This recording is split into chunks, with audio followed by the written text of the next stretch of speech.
patience. Without patience as an independent filmmaker, you might as well stop before you start. Because, like I said, with my first film, Money, Power, Respect, it kind of threw me for a loop because I got lucky. I got distribution about 8 months after shooting the film. And I thought that's just how it goes.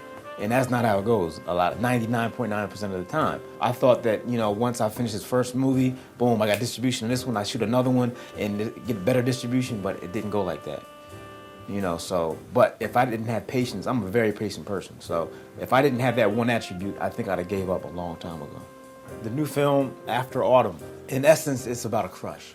When you grow up, I think most people experience a crush in some form or fashion. And this particular story is about a guy who's a little bit green, and he gets hired his first day at a barbershop. And the boss takes him out for lunch. And between the three guys, two of them meet a girl at the restaurant called Autumn.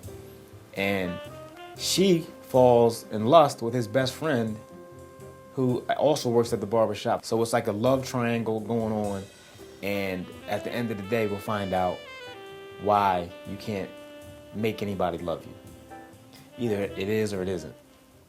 You got money, man, you can do whatever you want to do. No limits.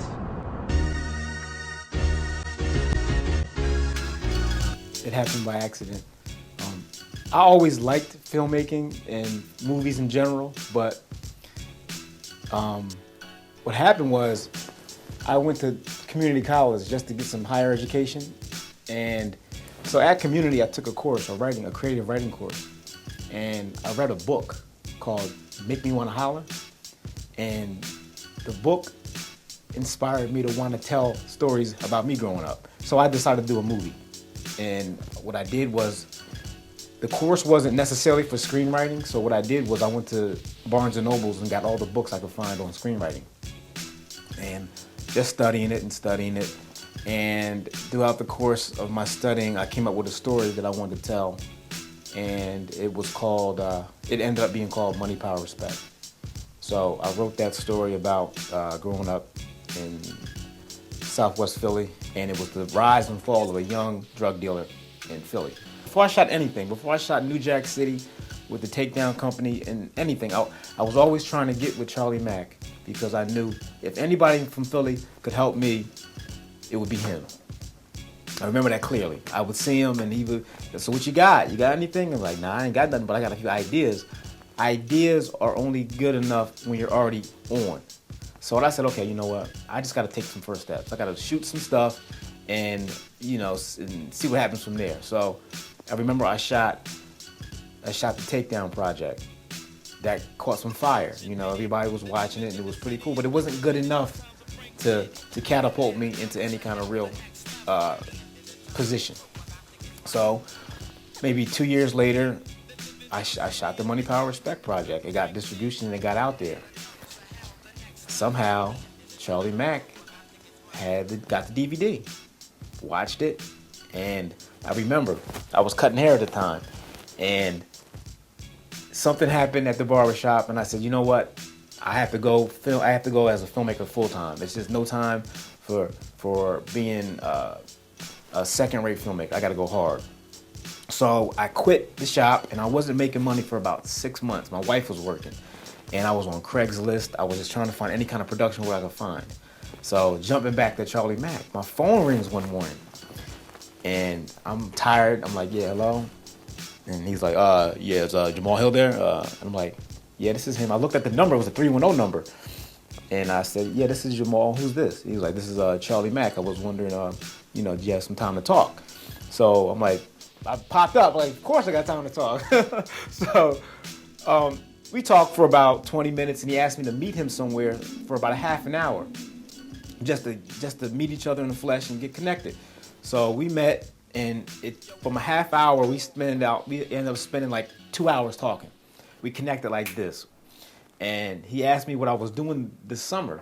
And I said, well, I'm just trying to get my film out here, maybe do some local promotion and stuff like that. And he's like, hold on a second. So what he did, he made a phone call. He said, oh, was Will there? He's like, yeah, put Will on the phone for me. And I'm like, I know he's not calling Will Smith.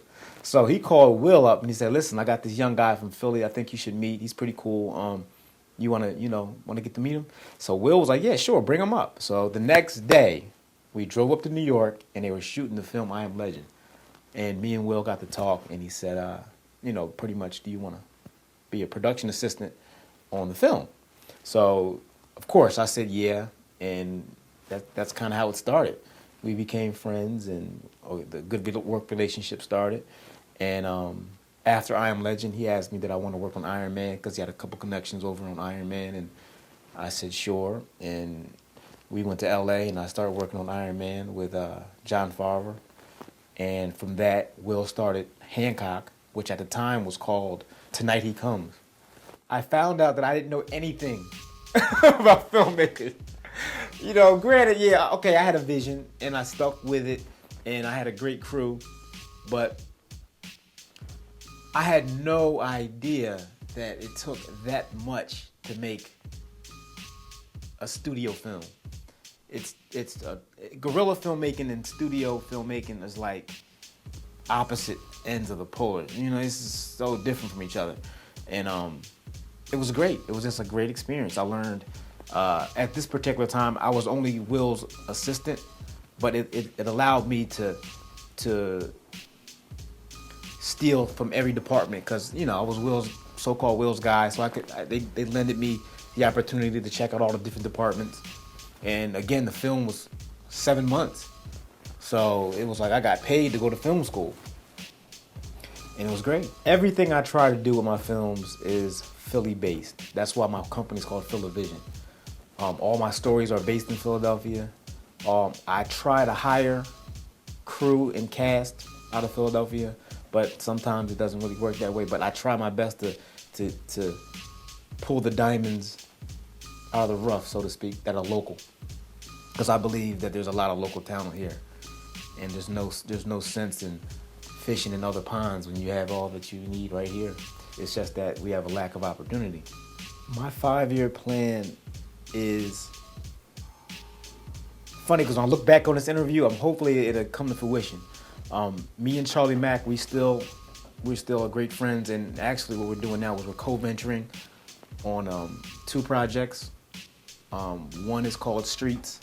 It's a TV pilot show that it's Law and Order meets The Wire, based here in Philly. We're doing that ASAP. We're shooting that in about a month. I have another script I wrote called Brotherly Love, and hopefully that'll be done end of this year, maybe early 2011. There's another picture I wrote called Starstruck. Hopefully I can do that within the next 2 years. I have another screenplay that I wrote called Discovering Zoe with a writing partner of mine. Hopefully we can do that after that. If there's a market for Tyler Perry and Spike Lee, then there should be room and enough story for me. It's cliche, but whatever that thing is that you're scared to do, you're probably scared to do it because you're going to be great at it. So instead of being scared of it, embrace it. And I guarantee you that once you embrace that deep, deep desire that's inside of you, you will be alive for a reason. I know what you're saying. Some people just don't know a good thing, even if it's sitting right next to them. Someone said hello, how you doing? This is Jamal Hill, and you're watching Reelblack.